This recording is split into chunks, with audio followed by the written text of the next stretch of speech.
যুক্ত আছি কেরানীগঞ্জের হাসনাবাদ এলাকা থেকে। এই মুহূর্তে আমি অবস্থান করছি হাসনাবাদ রাজধানীতে অন্যতম ব্যস্ততম প্রবেশদ্বার পোস্তকলা সেতুর প্রান্তে।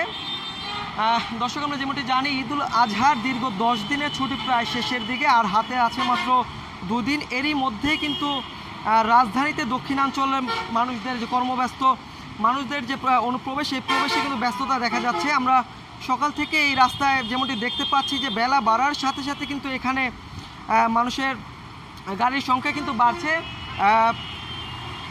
গণপরিবহনের পাশাপাশি কিন্তু এখানে মোটরসাইকেল, মাইক্রোবাস সহ বিভিন্ন পরিবহনে কিন্তু কর্মজীবী মানুষেরা রাজধানীতে প্রবেশ করছেন বলে আমরা দেখতে পাচ্ছি। দর্শক, আমরা যেমনটা জানি যে এই পথে বরিশাল, খুলনা, গোপালগঞ্জ, মাদারীপুর, ফরিদপুর, শরীয়তপুর এবং ভোলা সহ বিভিন্ন অঞ্চল থেকে মানুষ রাজধানীতে প্রবেশ করছেন। আমরা যেমনটি জানি যে পদ্মা সেতু হয়ে ঢাকা এক্সপ্রেসওয়ে হয়ে কিন্তু রাজধানীতে প্রবেশের অন্যতম গুরুত্বপূর্ণ একটি প্রবেশ পথ এই সড়কটি। মাশাআল্লাহ, আলহামদুলিল্লাহ, খুব ভালো। না, ইনশাল্লাহ হয় নাই, অনেক ভালো, অনেক সুন্দর লাগছে। হ্যাঁ, ইনশাল্লাহ মা বাবার সাথে আনন্দ করছি, অনেক ভালো, অনেক ভালো, অনেক ভালো। রবিবার ইনশাল্লাহ ডিউটি, দোয়া করবেন সবাই। যাত্রাটা একটু টাফ ছিল বলতে, ঈদের টাইমে তো টিকিট পাওয়া যায় না, এই জন্য অনেক কাটতে এসেছে, তারপর অনেক পেয়েছি। আর ঈদের তো খুবই ভালো কাটাইছি। এখন ভাই আমাদের ভাই এক্সাম আর কি 16 তারিখে, ওই জন্য একটু দ্রুত বেড়ে গেছে। আমরা যেমনটি এখানে দেখতে পাচ্ছি দর্শক, বিভিন্ন গণপরিবহন থেকে কিন্তু যাত্রীরা এখানে নামছেন।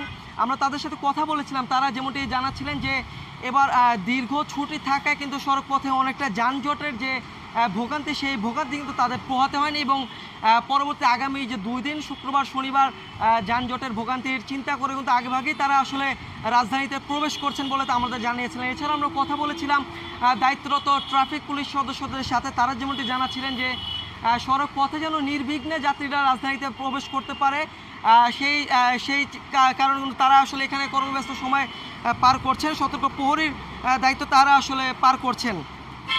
দর্শক, আমরা সকাল থেকে যেমনটি দেখতে পাচ্ছি যে এখানে দূরপাল্লার বিভিন্ন বাসের সাথে সাথে কিন্তু গণপরিবহনের পাশাপাশি কিন্তু আসলে ব্যক্তিগত যে পরিবহনগুলো আছে, সেই ব্যক্তিগত পরিবহনে করেও কিন্তু কর্মব্যস্ত কর্মজীবী মানুষেরা কিন্তু রাজধানীতে প্রবেশ করছেন।